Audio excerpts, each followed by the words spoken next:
Hello students, welcome back to my channel, your channel Puneet sir की पाठशाला। और आज मैं बात करने जा रहा हूं क्लास 9 का चैप्टर नंबर 13 एक्सरसाइज 13.2 और हम करेंगे आगे के दो क्वेश्चंस जो कि होंगे क्वेश्चन नंबर 3 और क्वेश्चन नंबर 4। तो बिना देरी किए इस लेक्चर को शुरू करते हैं। तो मेरे प्यारे बच्चों, आज मैं लेके आ गया हूं क्वेश्चन नंबर 3 और क्वेश्चन नंबर 4। इस लेक्चर में दोनों क्वेश्चन आपसे बहुत अच्छे से बनने चाहिए। क्वेश्चन ध्यान से पढ़ लीजिए। A metal pipe is 77 centimetre long, यानी एक मेटल पाइप है जो कि 77 सेंटीमीटर लॉन्ग है, यानी हाइट दे रखी है। अब मेटल पाइप का इनर डायमीटर भी दिया हुआ है। इसका मतलब यह है कि हॉलो है लेकिन थोड़ा सा मोटा है। इसका मतलब यह है कि यहां पर एक तो ये आउटर हो गया और ये इनर हो गया, और यहां से हम लोगों ने इस पाइप को कुछ इस तरह से समझा, ठीक है ना। तो ये हो जाएगा हमारा पाइप का डायग्राम। बहुत अच्छे से हमको समझ में आ गया कि पाइप कुछ ऐसा दिख रहा है। इनर डायमीटर कितना दे रखा है 4 और आउटर डायमीटर कितना रखा है 4.4, यानी इनर रेडियस कितना हो जाएगा 2 और आउटर रेडियस कितना हो जाएगा 2.2, ठीक है ना। इतना समझ में आ जाएगा क्योंकि 2 से डिवाइड करना है।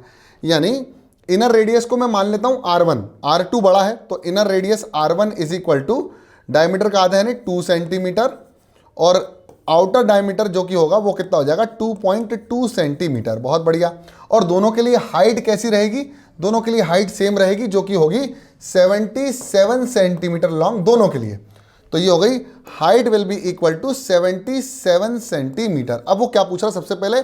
Inner curved surface area. तो इनर कर्व्ड सरफेस एरिया के लिए इनर रेडियस लेना पड़ेगी और हाइट लेना पड़ेगी। यानी इनर कर्व्ड सरफेस एरिया का फॉर्मूला बनेगा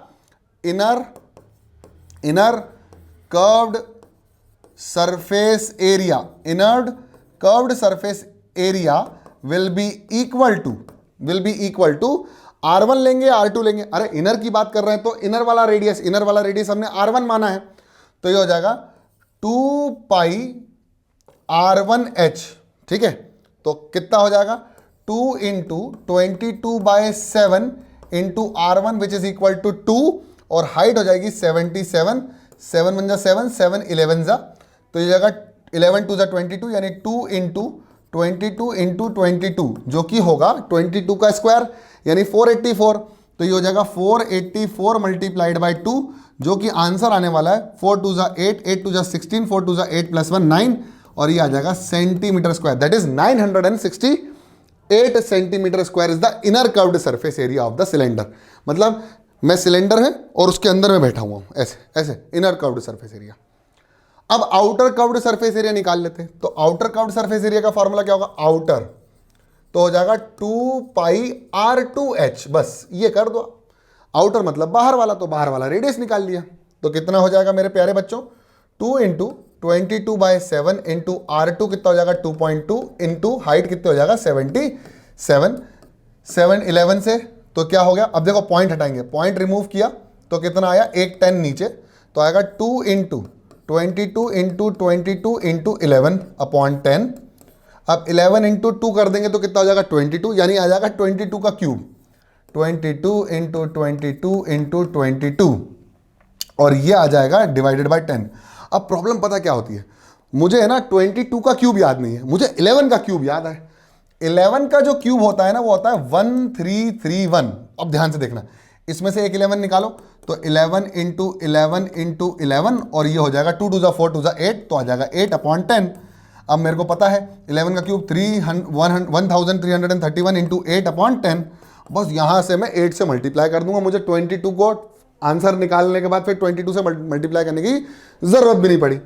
तो मेरा आंसर कितना हो जाएगा 331, तो 1331, 8 1 8, 8 3 24, कैरी ओवर 2, 8 3 24 तो 6, 2 8 1 8, तो ये हो गया 10684 डिवाइड बाई 10, तो आंसर आएगा 1064.8 centimetre square is the outer curved surface area, outer curved surface area, ठीक है।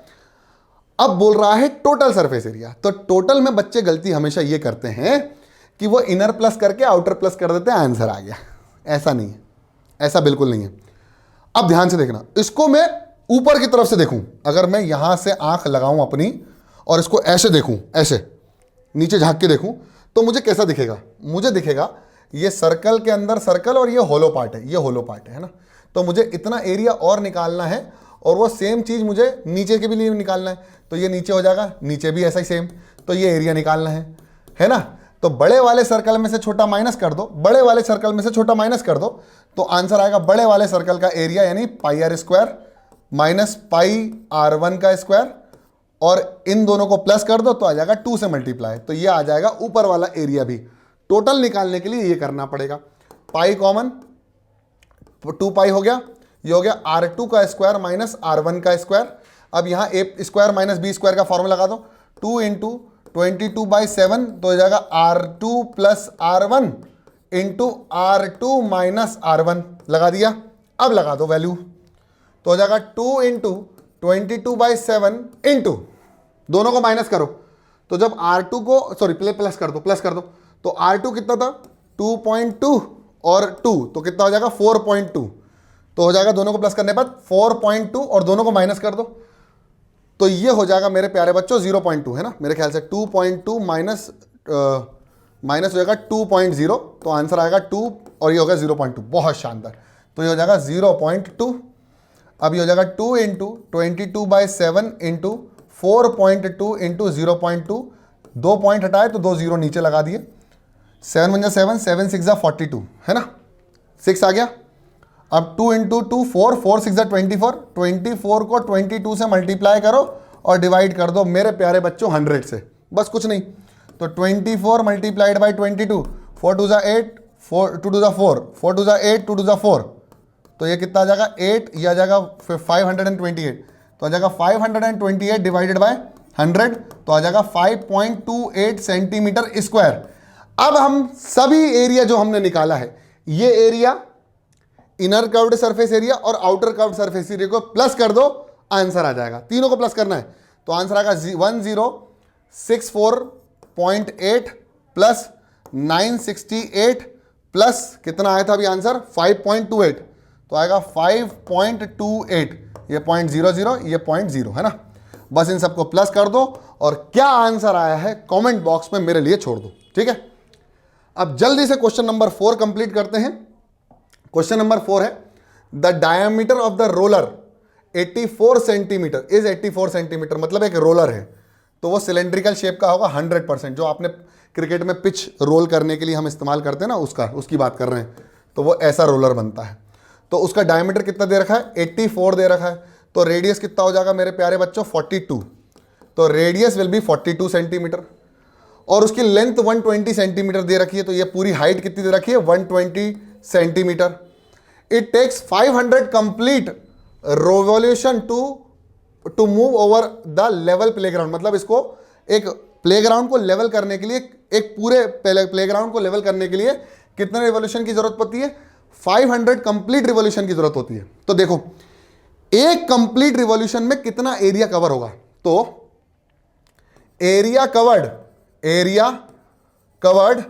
इन 1 complete revolution, area covered in 1 complete revolution will be equal to कितना हो जाएगा मेरे प्यारे बच्चों 2 पाई RH। ऐसा क्यों होगा, उसका रीजन है सिर्फ कर्व्ड सरफेस एरिया ही ग्राउंड पर चलेगा, तो एक राउंड कंप्लीट लेने के बाद कितना एरिया कवर हो जाएगा कर्व्ड सरफेस एरिया के बराबर। बहुत बढ़िया, हाँ सर माइक सही लगाओ, ठीक है। बस एक अगर हमारे पास एक का आ गया तो 500 का निकाल सकते हैं, find the area of the playground, और 22/7 रखनी है, बहुत शानदार। तो एरिया कवर्ड क्या बोलेंगे, area covered in 500 complete revolution will be equal to 500 multiplied by 2 into 22/7 into radius कितना दे रखा 42 और हाइट दे रखा 120, बस सेंटीमीटर स्क्वायर में हमारा आंसर आ जाएगा, हमें सेंटीमीटर स्क्वायर में निकालना, ठीक है। तो देखो ये हो गया 1000, बहुत बढ़िया, 500 2 जा 1000, 7 7 6 जा 42, तो ये आ जाएगा 22 मल्टीप्लाइड बाई 6 मल्टीप्लाइड बाई 120, तो इन तीनों को मल्टीप्लाई कर दो, बस आंसर आ जाएगा।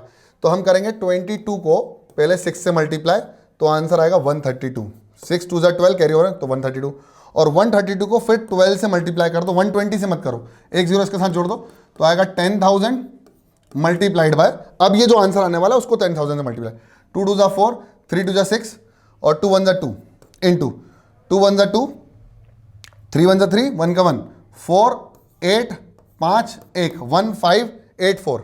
तो आंसर आएगा 1584, है ना। 1 0 ऑलरेडी ऐड कर दिया था, तो जो मेरा आंसर आने वाला है प्लेग्राउंड का वो आएगा 1584 सेंटीमीटर स्क्वायर एरिया कवर कर सकता है 500 रिवॉल्यूशंस में।